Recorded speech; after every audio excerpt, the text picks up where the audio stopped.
telah ditemukan sesosok mayat di dalam karung di daerah Jongjing arah Lapan Jeruk Cuk.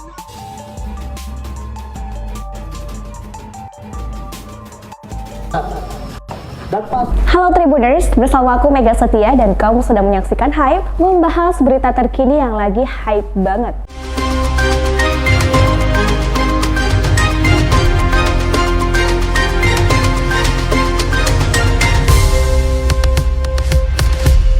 Sakit hati karena dimaki. Seorang warga dari Serang, Banten, Adi, yang berusia 37 tahun tega membunuh istrinya sendiri.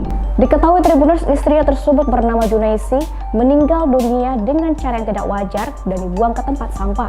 Selain sebagai suami istri, Adi dan Junaisi ini merupakan keponakan dan paman. Kabid Humas Polda Banten, Kombes Pol Shinto Silitonga pada Selasa 2 Agustus 2022 mengatakan bahwa penyebab pelaku tega membunuh korban lantaran pelaku merasa sakit hati karena sering mendapat umpatan dan makian dari korban. Adi membunuh istrinya karena sakit hati sering dimaki akibat tidak bisa menafkahi selama 5 tahun menikah. Percecokan di antara mereka sering terjadi dan bersitegang karena pelaku tidak bertanggung jawab dalam menafkahi keluarga, sehingga umpatan dan makian dari istri membuat pelaku sakit hati. Kabid Humas Polda Banten, Kombes Pol Shinto Silitonga mengatakan bahwa selama lebih dari 2 menit korban dibekap dan ditindih hingga korban tidak dapat bergerak dan kehabisan nafas sampai akhirnya korban meninggal dunia.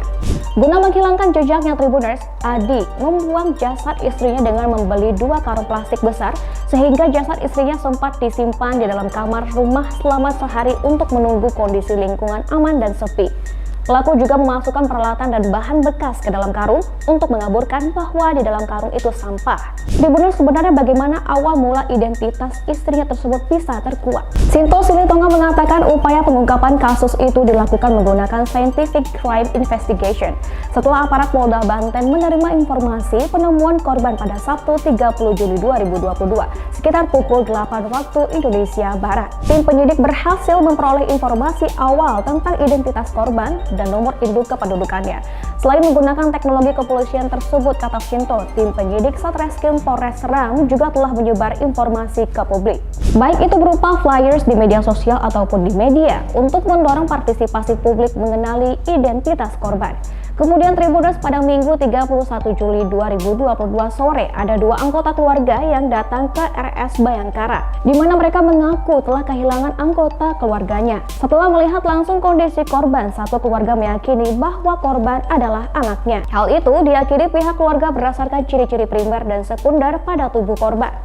Disampaikan Shinto, Tribuners, berdasarkan hasil penyelidikan, ada hal yang mengejutkan, di mana korban diketahui baru saja 40 hari melahirkan anaknya sebelum dibunuh oleh pelaku. Kemudian berdasarkan hasil autopsi yang telah dilakukan tim dokter forensik selama 2 jam di RS Bayangkara pada Sabtu 30 Juli 2022 lalu, kata Shinto, tim penyidik memperoleh kepastian bahwa korban meninggal dengan cara yang tidak wajar. Kemudian dalam kasus ini sekitar 2x24 jam tim gabungan Resmob di Reskrim Sus Polda Banten dan Satreskrim Polres Serang berhasil meringkus pelaku bernama Adi.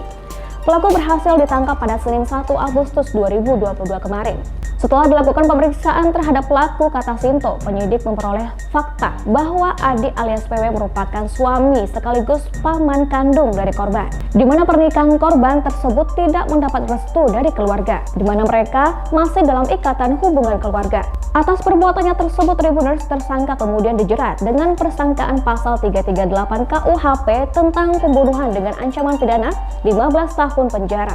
Well, Tribuners, bagaimana menurut tanggapan kamu atas perbuatan yang telah dilakukan oleh pelaku terhadap istrinya sendiri, tega membunuh dengan cara yang tidak wajar dan membuang ke tempat sampah? Kalau kamu punya tanggapan, Tribuners, berikan tanggapan kamu ya di kolom komentar. Dan pasca dilakukan otopsi pada Sabtu 30 Juli selama 2 jam, diperoleh kepastian secara forensik bahwa korban meninggal tidak dengan wajar.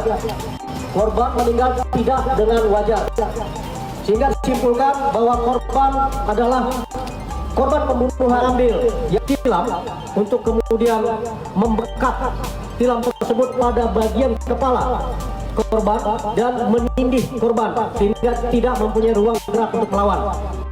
Selama lebih dari 2 menit korban dibekap dan ditindih sampai korban tidak lagi dapat bergerak dipastikan meninggal dunia. Pelaku akan dijerat dengan pasal 338 KUHP yaitu pembunuhan dengan ancaman pidana 15 tahun penjara. Sekian berita terkini yang lagi hype banget. Don't forget check this one below. Please like, comment, and subscribe. Aktifkan juga lonceng notifikasinya supaya kamu gak ketinggalan berita terkini yang lagi hype banget. Bersama aku Mega Setia, see you on the next side and thank you for watching.